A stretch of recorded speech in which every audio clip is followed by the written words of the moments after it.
All right, welcome back to the program. In case you're just joining us, it's time for our conversation right now. We're looking at food insecurity in the country.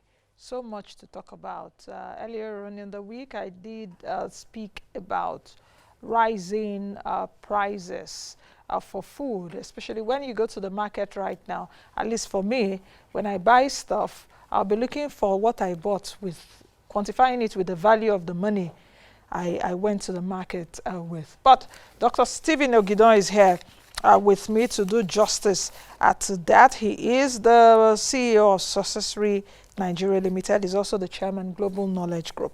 Welcome, Doctor, and thanks for joining us on the show today. Thank you.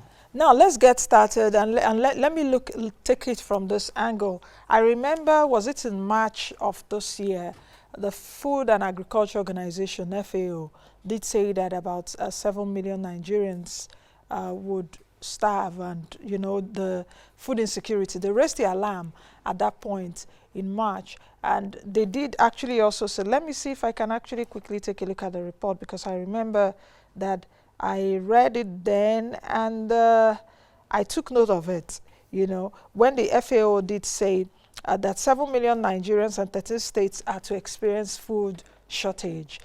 From March till that time, we know what has happened, COVID-19 pandemic and all of that. Is that what we're experiencing? Precisely, the situation is getting worse. Because before year 2020, a lot of efforts have been put in place, especially to stem food insecurity. But as we enter year 2020, quite a number of things aggravated the situation. We know the COVID-19 pandemic and the lockdown. Farmers were unable to go to the farms, states locked their roads, movement of goods and services were disrupted. And when mobility is hindered, economy and the people will suffer.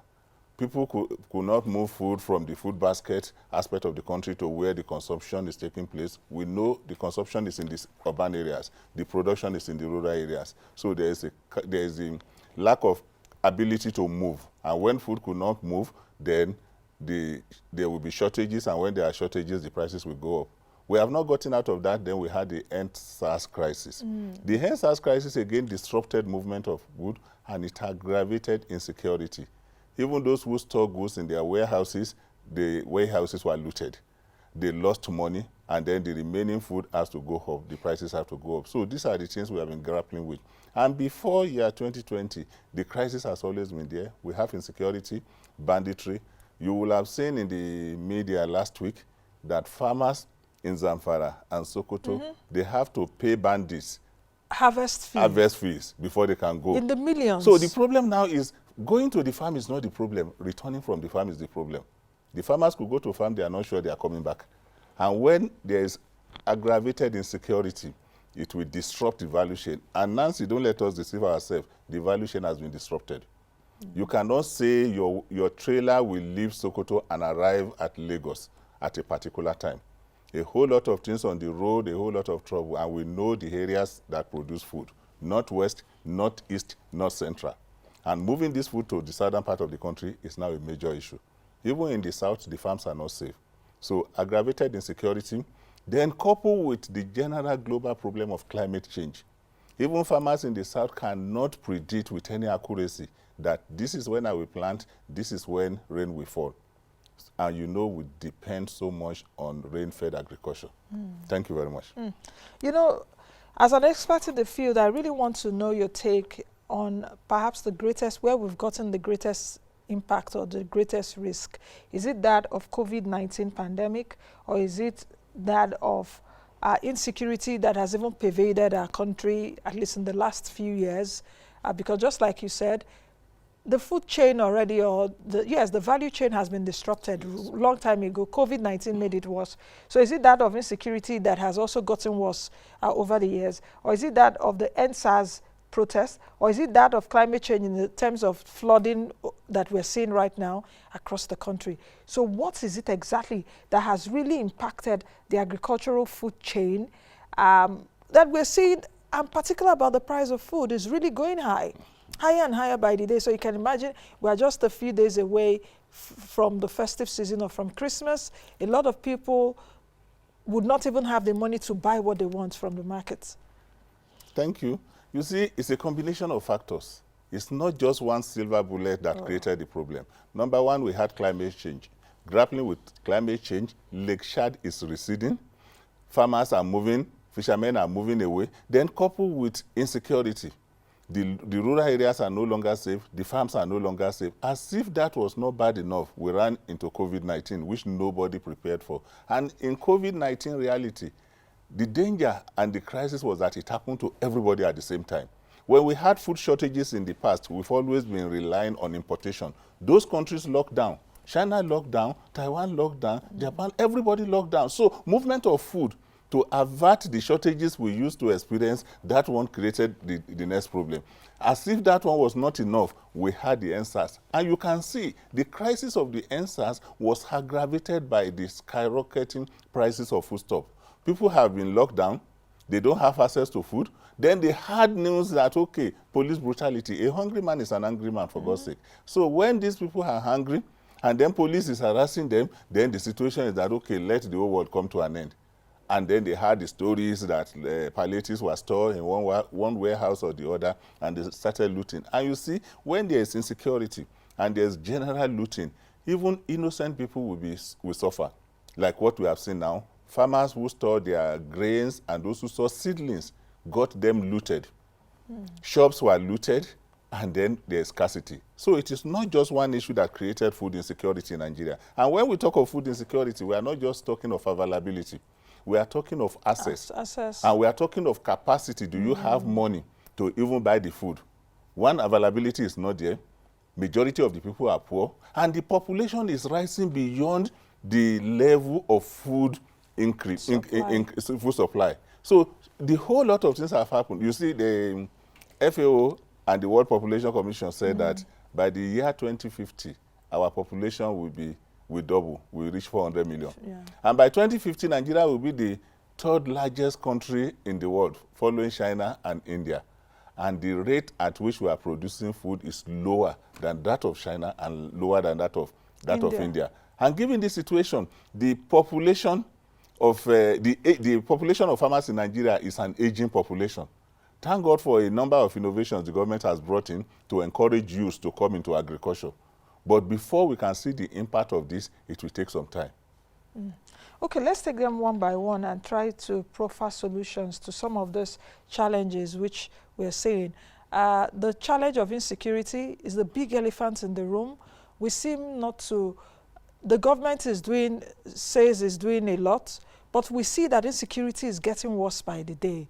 And I'm wondering, because even as someone that looks at the numbers every day, I'm wondering what results we're getting from the amount we're pumping into security, in maintaining security in the country. Where I'm actually going to is, how do we get this problem solved?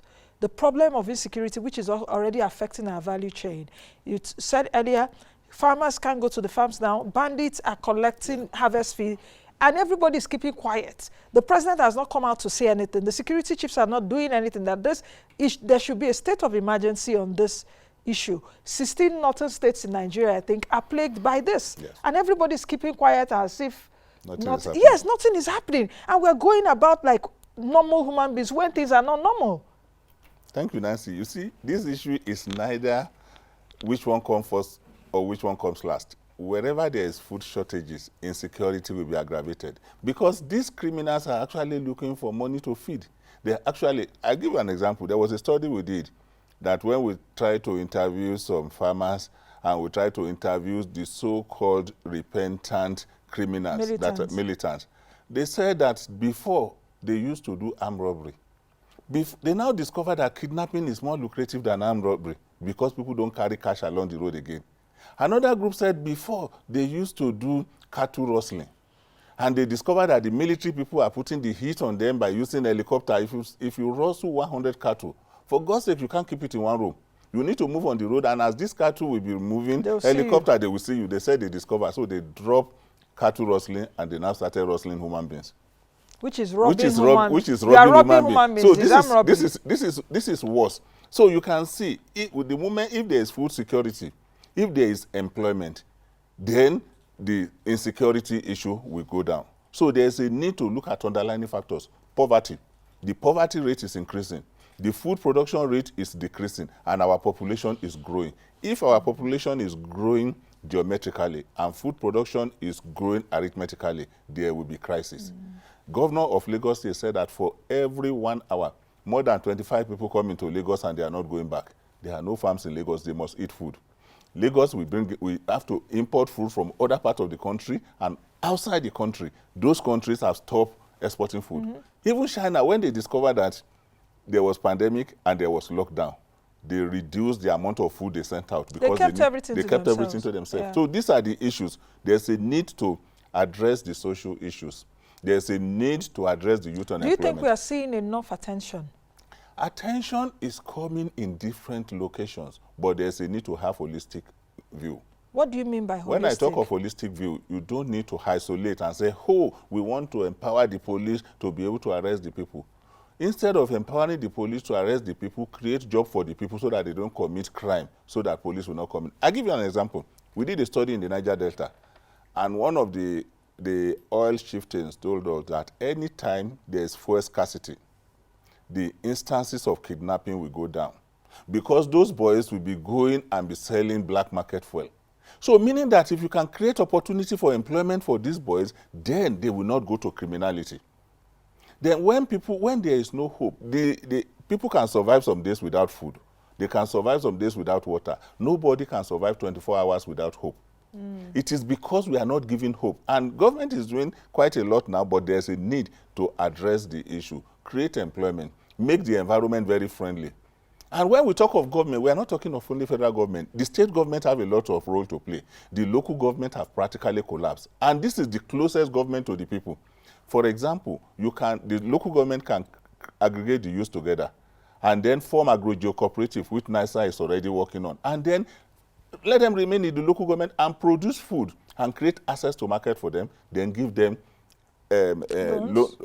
funds to be able to do their agriculture, and then it will be able to move them out of it. So, but if you keep on addressing it, you'll see the budget 2020. When you look at the budget, you discover that we are spending more money on security than we are spending more money on producing employment. And if we spend more money on producing employment, we are likely to have less insecurity issues. But it's now a case of the chicken and egg, because which do you take first? Because Nigeria is already battling insecurity. So the attention is more on, security, and less attention is given to others. Even other capital projects are also suffering. I remember not just even about this administration.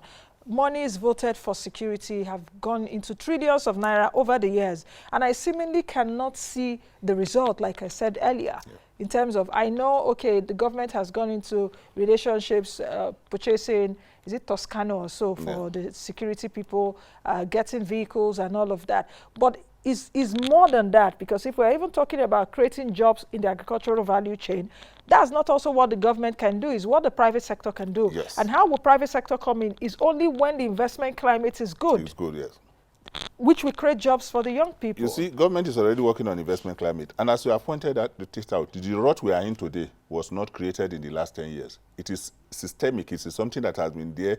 People, the fund allocated for security has been diverted. The funds allocated for employment creation have been diverted. Local government has ceased to exist in the last 20 years.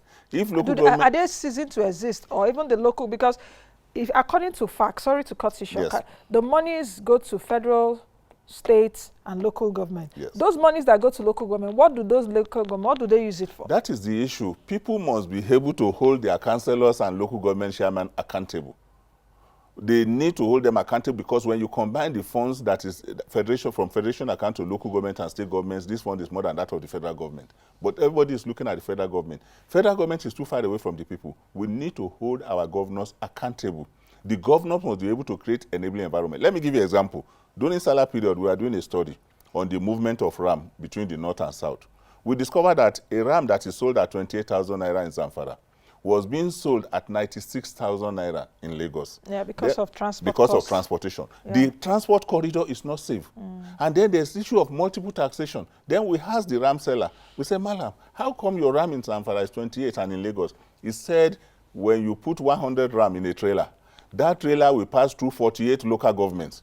before you get to Lagos, and each local government collects Okay, 1,000 per ram. So you can see multiple taxation. Every local government, you put different roadblocks. So there's a need for us to make the road safe, then conducive transport corridor. During lockdown, you describe that the poultry products that are eaten in Abuja, they are either from north or from the south, from Ibadan Aziz and from Jos Plateau. And then those in the east also, you discover that people are carrying their chicken, and then police harass them on the road, and those chickens die in the process. Transit. So there's a need for a synergy between the Federal Ministry of Agriculture, the State Ministry of Agriculture, and the security system to flag and say any vehicle that is carrying food products, they should give them express clearance, so that movement of foods and goods and services, especially food products, will be very easy. So you can imagine why inflation will keep on going up. Keep on going up, and food inflation going up because of some of the reasons that you've attributed to. Let's take a look. Since you talked about the Ministry of Agriculture, what came to my mind is the budgetary allocation to agriculture, at least in the last few years. We've seen it that has been dwindling, so to speak. If we take a look at 2019, the budgetary allocation to agriculture was, I think, about, it declined by about 47%, if my memory serves me right. That was in 2019. We've also seen that about 200 billion or so. I deal with a lot of figures. So Yes. That was in 2019. So Nigeria's agriculture sector budgetary allocation in 2019 reduced by about 47%, from 203 billion in 2018 to 107 billion in 2019. The same in 2020. Apparently, the budget 2021 hopefully will be passed before the end of the year. Let's see what comes out from it. But how much of funding should go to agriculture? And you know, when we're talking of this budgetary allocation, it's to the Ministry of Agriculture. Yes. That's the federal. It's not the states. Yes. People must know that. You see, the Federal Ministry of Agriculture is controlling the policy environment. There's a need for the Federal Ministry of Agriculture to focus basically on policy. Government cannot feed the people. It is the private sector that will feed the people. Then when the policy is right, then the private people will be able to practice their agribusiness. And when they practice their agribusiness, and you see, government is doing quite some things that are not visible now. And one of them is the Anchor Borrower Program. Anchor Borrower Program has delivered a substantial part of grain to the sector. Then NISA is de-risking agriculture to encourage private people to come in. So there is need for handshake between the Federal Ministry of Agriculture and the State Ministry of Agriculture. And there's a need to allow the private sector to practice their business and then be given incentive. We need to de-risk agriculture.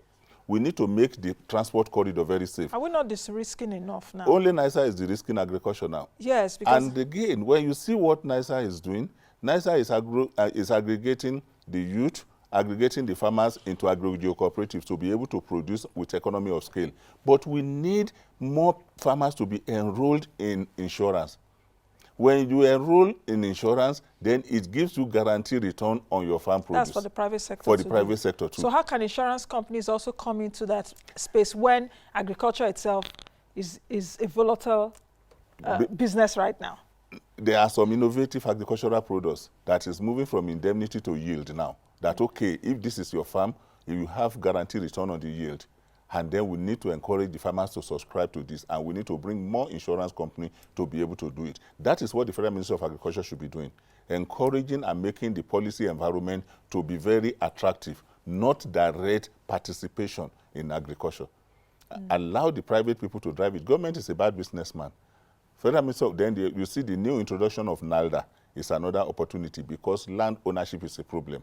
Many youth want to do agriculture, they don't have land. And the president has just approved the reconstitution of NALDA, National Land Development Agency, which was abrogated some years ago. So all these processes and products, the result will be coming up very soon. But again, we need to encourage the youth to go back to the rural area, because agriculture can produce employment for all the youths in Nigeria. If we really, then we need to embrace technology. When we talk of agriculture now, we are not talking of the whole and cutlasses. We need, what NISA has done is to break the agricultural value chain into different aspects. You cannot be the producer of input, you be the mechanization expert, you be the primary producer, you be the extension person, and you be the processor, and you be the person linking, and you the be transportation. the marketer from marketer. So people, the youth and the farmers must be able to concentrate which is the value chain you want to operate. If I want to be the tractor service provider, I focus basically on tractor. You have your farm, I come in, then mechanize the farm for you and go to another farm. Then you be a primary producer. You don't need to be the transporter. Another youth can say, okay, I want to be the logistics, delivery, and then the value chain continues. People must be able to identify the value chain where they want to operate, and they must be empowered to do it. And we need to move to scale. Get them together as a group, let them work at a group, and then create opportunity for them to enter the market. If we do this very well, our agriculture will be transformed within the next 2-3 years, and we'll be able to feed the population. Really? You are that optimistic? I'm very optimistic because some policies that the government has put in place, the result will start coming down. In the last 10 years, there was no NISA in place. NISA has been there for now 4 or 5 years. And if you can see... NISA was under Central Bank. Sanusi when he came in. Yes, and when you see the contribution that NISA has done, especially in lending to agriculture, you will see that another 5 years, the result will come out drastically. But the question also is that what NISA is doing, what the central bank is doing with different intervention programs, Anchor Borrowers program, and some others. Of course, central bank now is involved in 18 commodities, I was told, at least from 10 commodities earlier, so they are increasing it. But it seems that the volume of what they are doing is not commensurate enough to what we should see. You understand what the results we are seeing? And the people that are being empowered are not as many. Because some people will say, yes, some people will say they don't even know what those that they're empowering. You see, we have 200 million Nigerians. We have 37 administrative locations in the country. The problem we had in the past was that agricultural extension services was dead. What this government has done was to bring back the agricultural extension services with NISA project monitoring reporting offices. They are closer to the farmers, and the next level is for them now to go to local government. And that is what the president is doing. Is okay, I want to empower 1,000 young people in each local government. The public works program. The public works program. And even beyond the public works program, the Ministry of Agriculture and NISA is moving to the next level. Another 1,000 people per local government in agribusiness. So that if you have 1,000 farmers, young farmers, coming together and doing their businesses at the local government, it's still very small. It's still very small. It's still but very again, small, you because see, I can imagine 1,000 local government from my own local government, where I come from originally in Delta State, and Nnaji not local government. 1,000 from my own village to Iselukwu to other towns. It's still very small. The journey of 1,000 miles begins with the first step. You see, my father used to tell me, when you miss the first button, you can never dress well. We have missed the first button. It will not be aligning. So the first thing is that let us look at where did we get it wrong. Like Ashibi said, where did the rain start beating us? Then let us now go back. And this is going back, encouraging the youth, making it attractive for them, then creating access to market for them. And the NISA Microfinance Bank is giving them credit in an AXME fund to be able to do their business. But beyond money, we need to build capacity.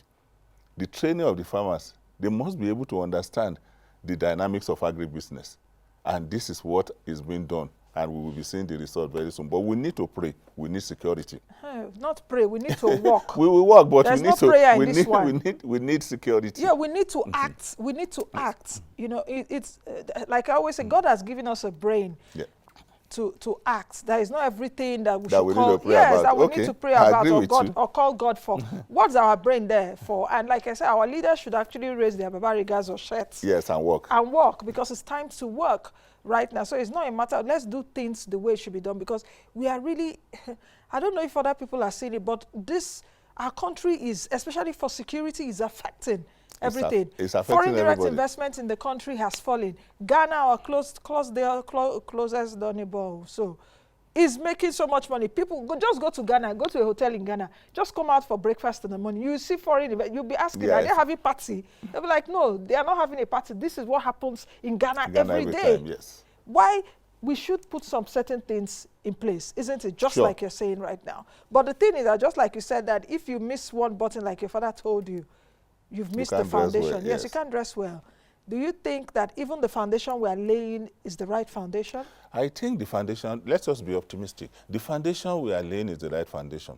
One of them is that one, we are encouraging the younger people to go into agriculture. We are creating access to market, and we are creating economic hubs that will be able to bring people together and say, okay, but what we need to do now is to redouble our effort in terms of security, in terms of protecting the farm. You discovered that the former Minister of Agriculture was talking of agro-rangers. Okay. Agro-rangers. That's, yes. Akinwumi Adesina. No.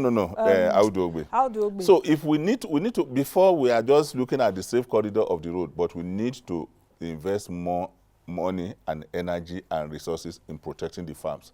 The farmers need to be protected on the farm. We have lost substantial part of the farmers, and they are afraid of going to the farm. This needs to be done. The security system will need to be improved upon.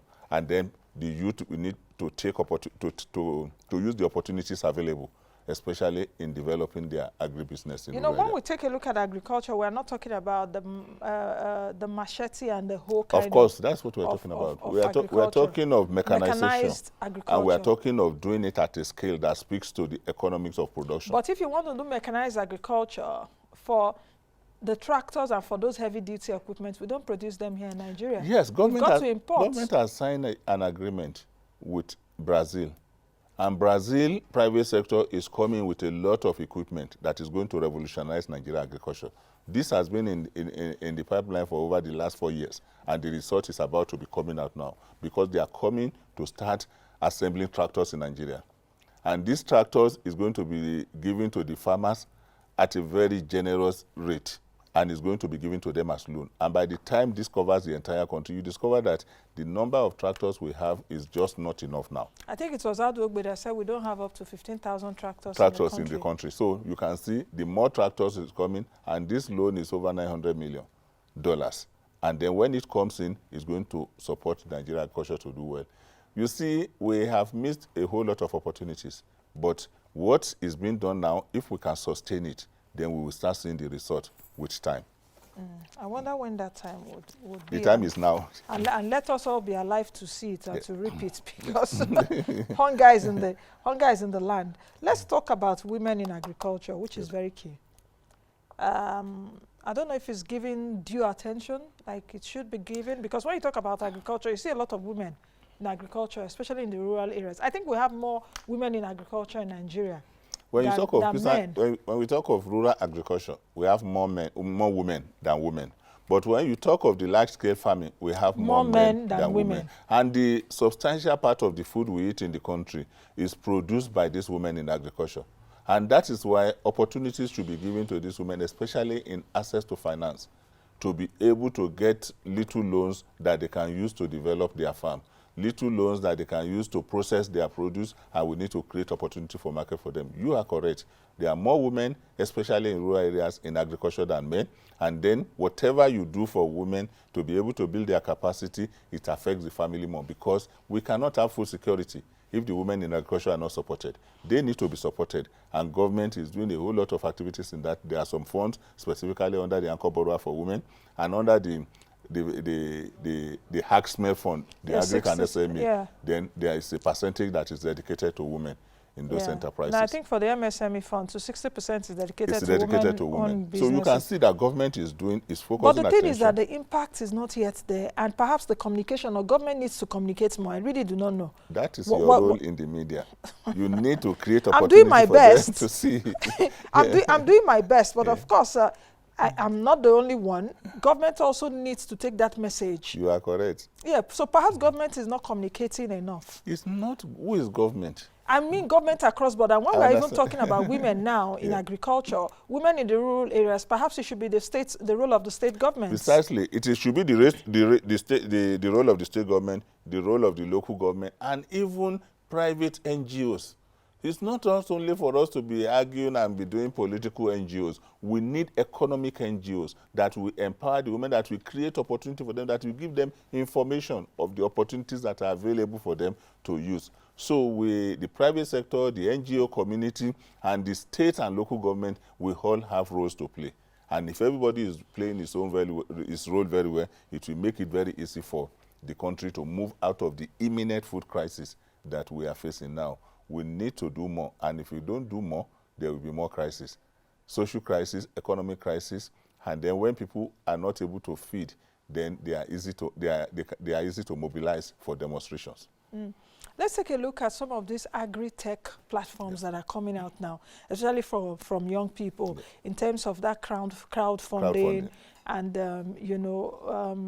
you understand what I mean in terms of agriculture, telling people to invest in some certain, you don't need to be at the farm, but your money is there to invest in. Yes, to work for you. Some of these agri-techs are already collapsing. Some are saying due to the COVID-19 pandemic. Some are also fraudulent and all of that. Speak to me about some of this, because I know you may have been involved in some. Agripreneur is emerging. Many people are using technology to raise funds through crowdfunding. But I'm very skeptical. If individual is using technology to raise funds and getting people to come and subscribe to it without appropriate registration with the authorities, they will be fraudulent. People create opportunity and say, oh, bring 10,000 naira today, by next week it becomes 20,000. I never believe in those kind of miracle, because it will never work. They will raise money, they are not on ground, and they will divert the money. What we need to do is to build the capacity of our youth. Let them come together in groups. Let them know, for example, a group of 5, a group of 10, a group of 15. And either they use the creative industry window that has been created by Central Bank, or they use the AXME fund, pull their resources together, identify the value chain they want to operate, and walk to the microfinance bank and say, this is what we want to do, and we want to do it. Your money can work for you, but you must be able to invest in a structured environment, not wonder banks. Wonder banks will not work. Miracles occur, but not every day. And I've never seen miracles that bring out money that was not properly invested. There's a need for the youth who are investing in those windows to be able to study the window very well and see, this is where we want to do, this is how we want to do it. And the opportunities are there. The capacity building windows are there. Smedan is doing a lot of activities when it comes to capacity building. NISA Microfinance Bank is doing a lot. The NISA PLC itself is building capacity of the farmers, because training is a major pillar of NISA, and this is being done free. And by the time people enroll on this training and they do the training from the comfort of their home using technology, then they will be able to understand. But if we're talking about embedding technology into agriculture, most of what we produce in the country are from rural farmers. Yes. And these rural farmers do not have access to technology. So how do we get them integrated in that? I don't agree with you. The teledensity in Nigeria is the highest in the world. The rural farmers, I'm coming to you. The rural farmers have telephone. Yes, I know. I'm part of a particular project that with telephone, if you have 2 bags of maize in Nnaji local government, if you press your phone, you can know who needs these 2 bags of maize across Nigeria. Or fertilizer. And then you'll be able to do that it. Even during additional time. Yes, additional has been able to demonstrate it. These farmers, you are underestimating the farmers. They have telephone. They use this telephone for their banking transactions. And with this telephone, they can be able to have access to market. It's because we are over-relying on government, believing that government should do everything for us. This is what we should do for ourselves. In the next 1 year, let COVID go down. You will see the impact of this access to market, creation of opportunity, and then the linkages of the rural farmers. But again, the looting of the warehouses has been a major disaster that affected those projects. Because when you have a warehouse and you have 10,000 metric tons, and somebody that is not working anywhere decided to loot it, then you are not likely to be able to rebound back in business. There's a need for us to have a community social engineering, to let them know that not everybody that is in business and has been able to put some structures in place have stolen money from government. So we need to be able to encourage. We need social engineering. Traditional rulers have a role to play.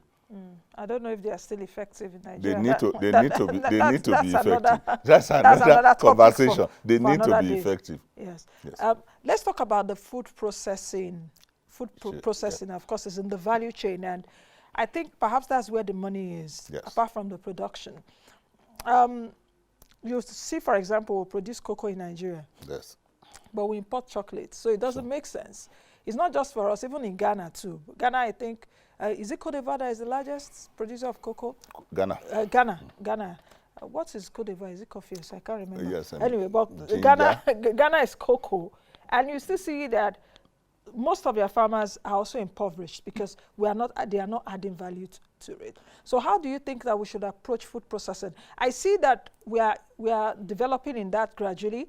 People are beginning to process food. So I'm saying not just even raw ginger right now. Yeah. I can do ginger powder. I use it to make my food. I can see different things. But that is also a business opportunity. Speak to me about that. Apart from conflict and security, the major hindrance to Nigeria agriculture is post-harvest losses. That you have produced and you have harvested, and that you will be able to carry this food and process it without wastages is a major issue. So post-harvest handling is receiving attention because cottage industries are coming up, farm gate processing plants are coming up to be able to add value to what we do. Because most of the time, farmers lose as much as 60% of their produce because there's no technology. Before, we used to assume that before you can do tomato processing, you need a very big plant that is will be as big as the AIT studio here. But now there are some small processing plants which the government is introducing and then disseminating this technology so that they will be able to use it to add value. And this impact will be seen very soon. So there's no alternative to processing. We can't continue to be producers of raw materials and be sending them to Europe. We need to process them there, and that is where opportunities for employment creation is. We need to create employment opportunities. And again, it is not the primary producer that should be the processor. We need to have processing units. People are setting up rice milling factories. They are not rice farmers. There's a need for those with paddy to bring their paddy together to the rice mill and be able to do that. And we are doing wonderfully well. So it's a business, actually. It's a business. It's a major business. And you can see over the last 5 years, we have seen a whole lot of improvement in our rice processing capacity. We have seen improvement in our tomato processing capacity. And the quality of rice too has also improved. The quality has always not so improved. many stones in our local because rice. The technology has come. So we need to encourage people to go into those aspects. Another project we are working on is creating opportunity for small enterprises to be able to acquire small machine for juice making. And NAFDAC is doing a whole lot of work now with the reinvigoration of their system to make sure they give certification to those who are into food and agricultural processing. Let's quickly talk about, as we end, let's quickly talk about storage. Good. The silos in the country. I think during Outwork-based time, they were talking about concessioning the silos, if I'm not mistaken. Yes, a substantial number of the silos have been concessioned to private people to be able to use them and run them very well. Don't forget, as I pointed out, government is a bad businessman. The job of the government is to create the enabling environment. And if there is one aspect that this government has been able to do well, is divesting, removing hands in things they don't have capacity to do and giving it to the private people. Then a major issue again within the storage is, one, get appropriate technology for the storage so that rodents will not destroy the warehouse, and again, securing the storage from bandits, securing the storage from looters and securing the storage, and then make the movement corridor to be very safe. The moment we are able to do that, we will be food secured in the next 10 years. When do you think this food insecurity would end? It is a journey, not a destination. Okay. Gradually, we continue to improve, and we need to continue to work very I hard. want to disagree with you, but there's no time for that. There's a journey, it's not a destination. Yes, because no country has got there to say, oh, because you may be food insecure today, tomorrow you are not food secure. Because you eat every day. Yes, so yes, you need to I have understand, but let's have food. If, for example, okay. It's just like petroleum distribution. If there is if there is flood in Lokoja for 3 days, there may be fuel scarcity in Abuja. Because the movement has been disrupted. This is something that works. If you declare public holiday for 4 days and the distribution channel is disrupted, there will be scarcity. So we need to continuously re-engineer our system to make sure that we are food secure, to make sure that our farmers are able to go to the farm, to make sure that the people have money to buy from the farmers and the farmers get value for their produce. I understand what you're saying. That just use a few seconds, 30 seconds to talk about the issue of the flooding thing, because we know, of course, we have the Meteorological Agency in Nigeria. We know that rain falls. We know our season, with the dry and the wet season. Why is it difficult for us to be able to attend to the flooding issues that we have. We talk about this flooding every year. Yes. Is it that now man cannot control nature? No, because the world we are in right now, you can control nature. Even if we cannot control nature, we can predict it. Yes. You see, flooding is emanating from climate change. But people, our leaders, the leaders are not doing the right thing. Let me give you an example. If there is flood in Lokoja today, you can see the movement of the water coming from River Niger, coming from River Benue. If there is flood in Lokoja today, the water will get to Bayelsa in the next 5 days. So if nothing is done in Bayelsa, if nothing is done in Delta, the water will move from Lokoja and create flood in Bayelsa. All we need to do is to create an alarm system, rapid response. When the flood is coming, the moment they release water from the dam in Cameroon, Makurdi will be flooded. The moment they release water from River Ogun, Lagos will be flooded. So all we need to do, we should stop working in silos. We need to share information. And again, civil servants are the greatest enemies of this country. Because they don't read. I will give you an example. Before the last flood in Makurdi, a letter was written from Cameroon to warn Nigeria that their dam was about to collapse. And they will release the water. Do you know that the flood came before somebody read and acted on the letter? People did not do their job. It is not the president that will do it. It is the civil servant in the ministry that are supposed to do their job. So if that person that the letter was on his or her table did not act, what should the higher authorities do? Fire him. Thank you. And that will send an example. So that when such kind of letter comes, you need to act. They will treat you very well. Thank you very much, Dr. Ogidan, for coming. All right, that's the much we can take on today's edition of the program. We've been looking at food insecurity in the countries. Dr. Stephen Ogidan, the Chairman, Global Knowledge Group, and the Chief Executive Officer at Successory Nigeria Ltd. has been speaking with me in the last few minutes. That's the much we can take. Thank you all for being a part of the show. Be the best you can be. I am Nnaji. Bye now.